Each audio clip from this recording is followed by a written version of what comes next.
Hello there YouTube and welcome back to my channel, and today we will be reviewing Spearhead from Space, which is a story I recently watched because I'm going over starting stories of Doctors, and that popped into my mind that I might as well react to it. So the next reaction will be the Twin Dilemma, which I am ecstatic about.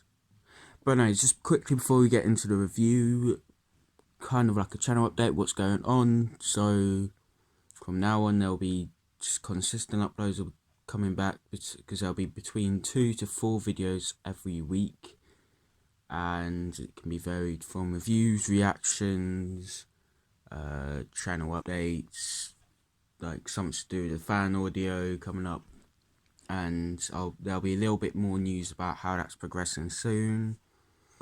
I'm still not sure when the release date will be from the first episode though. But anyway, enough about that, and let's get straight into this review. So Spearhead from Space is Jon Pertwee's first ever story as the Third Doctor, following on from the War Games, which is a masterpiece. And yes, so let's get straight into it. So as this is the debut of the new intro, it's also the debut of colour, and colour just, I mean, people say that black and white sort of like, it's more forgiving with cheaper sets, and that's agreeable, but it's not really noticeable here because the sets are all very good. But the new intro, for me, it's not the best intro. It's a bit colourful, but I think that was just because they're excited about having colour, so they just literally put as many colours in it as possible. So yeah, so next point. So the pacing in the story, for the most part of it, up until the last, like the ending bit of it, is quite slow. And that kind of puts me off at certain points in the story. Like the story starts to get a little bit stale for me when it comes to the middle.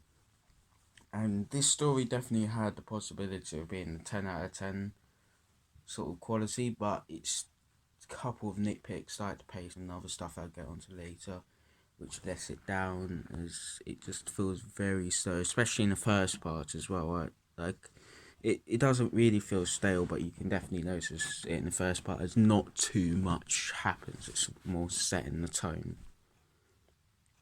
But but a positive is the directing. I was quite impressed by.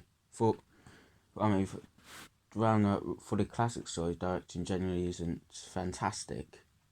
Like sort of like what we've had in series 11 or even series 10, or sort of like what we have now. But it's actually was really good. I was quite impressed by the directing and the story, and it was, I think it was Derek Martinez, I might be wrong in that, who directed this, but whoever it was good directing. So characters, I'll get on to Liz Shaw. So this is her debut story, and I was always a bit upset about the fact that she only lasted 4 episodes, which is Spearhead from Space, Doctor and Saloon's Ambassador, Death and Inferno, because she was a good companion. Like, she was certainly not a companion we really had before, and I felt she had good chemistry with Jon Pertwee. And although I do love Jo Grant, I actually think, given more time, Liz Shaw could have been a much better companion than Jo Grant was for me. Although the chemistry between Jon Pertwee and Jo Grant towards season 10 was really good. I know, I felt like Liz Shaw has always been an underrated companion for me. And she was brilliant in this story as well. She was funny, she was sort of fresh air. What am I saying? She was a breath of fresh air. There we go. As well, because generally companions in the 60s were just always just there to scream and run away and be scared, and then be saved. But she never really did that, which was nice to finally see. And apart from one weird scene, Madame Tussauds, and she randomly screams for some reason. But overall, she's a really good companion, and she's brilliant in this story as well. As always, the Brigadier was good in this. I mean, it's Nicholas Courtney. He's when he's in the story, he's going to be brilliant. Whether it's this or Surgeon Adventures, he's just a brilliant character, and that is why he is so iconic. And now for Jon Pertwee. So in the first two parts, he was really good, even though that he was asleep for most of it. But yeah, so Jon Pertwee is my second favourite Doctor, and I've always been quite close to the top. But in the first two parts, I just said he was brilliant, he was funny, very serious when it needs to be, and just overall his character was really written really well. But in the last couple of parts, I think it was the third part, it might have been the fourth, I can't really remember. But his character seemed to be a little bit off. Like, he was still really good, he was still brilliant, he was still like a really good Doctor, don't get me wrong, but his character wasn't as good as it ends up becoming. It was just a couple of things that I noticed. I can't remember exactly what it was, but his character just seemed just not as, it just seemed to dip down a little bit in the last two parts. Maybe that's because of the situation, I don't really know, but just something that I noticed. Okay, so something that I will say, the episode the cliffhangers for the episodes aren't the greatest cliffhangers that we've ever really seen. The first one, it doesn't really make sense, but Doctor Who, well, Classic Who's done it a couple of times where someone gets shot in the head and doesn't end up dying. But I mean, yeah, it was. I mean, maybe the bullet grazed his head, but the Doctor didn't seem to be in that position. It was never really made clear to us, but it just said that it took like damage like the scalp or something, or damage like it grazed the forehead or something like that. So I probably did that skim his head, but it's a bit of a weird cliffhanger. And episode 2's cliffhanger is alright, but it definitely would have worked better if we hadn't seen the Autons in action yet. If that was the first time we saw like the Autons moving about, it definitely would have worked a lot better. But for the episode 3 cliffhanger, that didn't really make too much sense. Although, it was, you can see why they would have put that the cliffhanger. Like, the idea was there, but the way it was sort of portrayed and screened and written it wasn't great. But the trouble is with this story, as I might have mentioned earlier, is that there's a lot of nitpicks of it that puts it off that quality of being a 10 out of 10.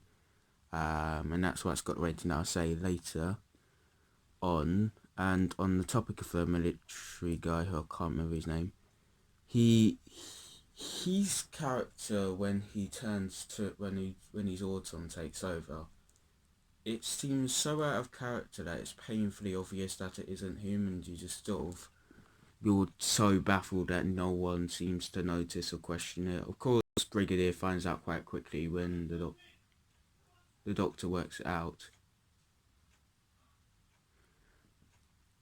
But it just seemed really just sort of, just seemed really sort of like that. There's a couple of points that just made you want to sort of like claw your eyes out and just sort of like scream at the TV that it's not him. Like the first sort of scene that he's on before, when he sort of calls the Brigadier and sort of says that he has that Madame Tussauds, the plastic factory's too busy to be interrupted at the moment, after they call that just previously happened in part 3 when he said, "Oh, sounds like serious business, I'll give you all the backing you need." It seemed very weird, and Brigadier just sort of passed off, and that sort of annoyed me a little bit when I was watching it. So now on to the Autons. So the Autons in this are brilliant. This is, for me, by far their best appearance, and I can't really see it being topped. They're creepy, they're threatening, they're quite powerful. I'm not a massive fan of their human movements. Like, the way they run looks a little bit too human for me, considering they're supposed to be plastic, but it's something that I can bypass. But once the Autons get activated in part 4, they're just actually brilliant. The whole story is just brilliant. And as I'm pretty certain I've heard that scene was quite iconic when they start breaking through the windows, and I know that, I'm pretty certain I heard that scared Stephen Moffat when he was a kid, which is quite funny to think of, considering later, like in 40 years time, he's including them in the story he's written. But yeah, so overall, this episode is a brilliant episode. It's definitely one that I would recommend you watching. It comes in the Mannequin Mania box set, I think it's called, with Tale of the Autons, which is it's a decent episode, but it's the introduction of the Master, which is why it's like a must-watch one. But it's definitely a box that I recommend you getting. Spearhead From Space, brilliant episodes. Couple of nitpicks. Something else that I didn't mention is Channing. It's the twist. I don't know whether it's meant to be like a twist that sort of makes you gasp, but the twist of Channing just being an Auton seemed a little bit predictable, to be honest, and never surprised me even when I watched it for the first time. But there's a couple of little nitpicks that stops it from being a world-class story, but still brilliant story, and overall I'll give it a 9 out of 10. So in that, Spearhead From Space. So thank you for watching the video. I'll be back next week for a couple more videos. One of them will be me talking more in depthly about how the video routine will be and what's happening with the fan audio and some more updates with how that's going. But until then, I shall see you later. Please do like and subscribe if you enjoyed the video for more, and bye.